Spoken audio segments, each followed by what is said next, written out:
नमस्कार मित्रों, the press Hindi के साथ हैं आप और मैं हूं शरद।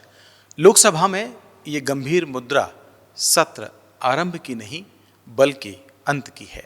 धीमे स्वर में सुनाई दे रहा वंदे मातरम और सावधान की मुद्रा में खड़े पक्ष विपक्ष के नेता मॉनसून सत्र को विदाई दे रहे हैं। इस मौके पर संसद टीवी के कैमरे में वो चेहरे भी नजर आ रहे हैं जिन्हें विपक्ष पूरे सत्र अपनी कुर्सी पर तलाशता रहा और इसी पर हंगामा होता रहा। ये जो तस्वीरें अभी आपने देखी, ये लोकसभा के मॉनसून सत्र के आखिरी दिन की हैं। आखिरी दिन वंदे मातरम गीत के अलावा समय को जोड़ें तो लोकसभा की कार्यवाही महज 1 मिनट चली। वहीं राज्यसभा केवल 1 घंटे तक चल पाई और उसकी कार्यवाही भी अनिश्चितकाल के लिए स्थगित कर दी गई। आखिर इन हालात के पीछे का जिम्मेवार कौन है, इस पर हम चर्चा करेंगे, लेकिन पहले आपको लोकसभा और राज्यसभा की कार्यवाही का कुछ हिसाब किताब बताते हैं। लोकसभा की कार्यवाही के 114 घंटे में से इस बार 96 घंटे काम नहीं हुआ, यानी मॉनसून सत्र में लोकसभा की 19 बैठकों में सिर्फ 18 घंटे काम हुआ, यानी पूरे 1 दिन से भी कम समय। आमतौर पर लोकसभा और राज्यसभा में सामान्य बैठक सुबह 11 बजे से शाम 6 बजे तक होती है। दोपहर 1 से 2 बजे तक लंच ब्रेक होता है, यानी एक दिन में करीब 6 घंटे की कार्यवाही का समय सुनिश्चित रहता है। इस हिसाब से 19 बैठकों में करीब 114 घंटे कार्यवाही होनी चाहिए थी। ये तो हिसाब 2026 के मॉनसून सत्र का हुआ।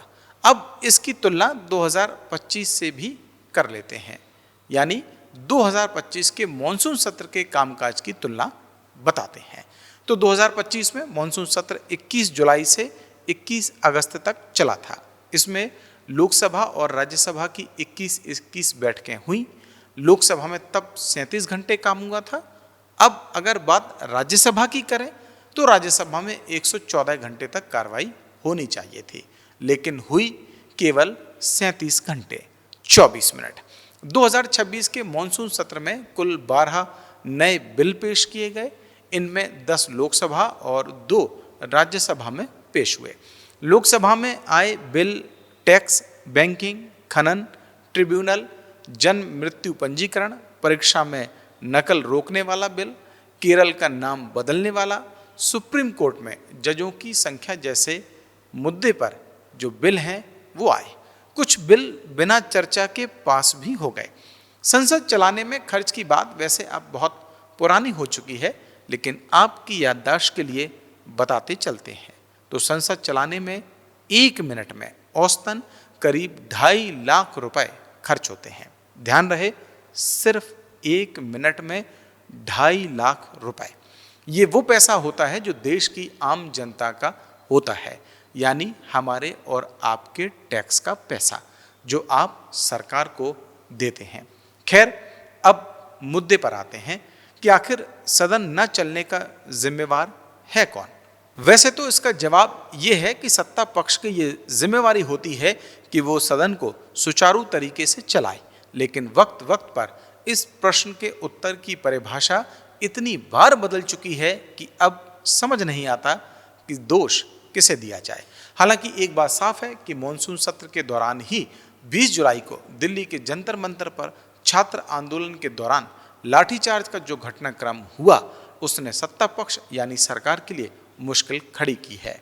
विपक्ष की ओर से राहुल गांधी इस घटनाक्रम के बाद से ही इस स्टैंड पर अड़े रहे कि गृह मंत्री को सदन में आकर ये जवाब देना चाहिए कि आखिर छात्रों के ऊपर लाठीचार्ज और पैलेट गन चलाने का आदेश दिया तो किसने दिया। इसके जवाब में संसदीय कार्य मंत्री के बयान आए, सदन के बाहर नेताओं के बयान आए, चिट्ठियां आई, लेकिन ये जवाब सत्र के आखिरी दिन तक अनुत्तरित रहा कि आखिर आदेश दिया तो किसने दिया। सत्ता पक्ष का आरोप है कि गृह मंत्री सदन में आकर हर सवाल का जवाब देना चाहते थे, लेकिन विपक्ष को सिर्फ हंगामा और शोर शराबे से मतलब रहा, जवाब से नहीं। अब जो है सो है, लेकिन हकीकत यह है कि सत्र समाप्त हो चुका है। जो भी होगा सड़क पर होगा। कॉकरोच जनता पार्टी के अभिजीत दीप के ऐलान कर चुके हैं कि जंतर मंतर सीजन 2 आने वाला है। राहुल गांधी के रुख को देखकर लगता नहीं कि वो अपने सवाल के जवाब पर बैकफुट पर आएंगे।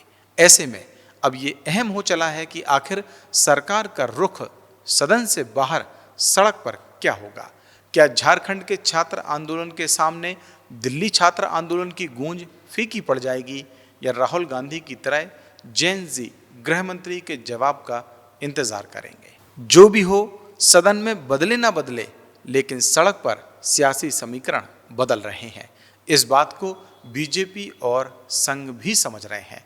देखना दिलचस्प होगा कि सदन में जो लड़ाई अधूरी रह गई वो सड़क के किस मोड़ पर जाकर खत्म होगी। वैसे आपको क्या लगता है कि आखिरकार ये लड़ाई किस मोड़ पर जाकर खत्म होगी? अगर समझ आए तो हमें कमेंट बॉक्स में आके ज़रूर बताएं। और अगर अभी तक आपने द प्रेस हिंदी को लाइक, शेयर और सब्सक्राइब नहीं किया है तो अभी करें। और मुझे दें इजाज़त। नमस्कार।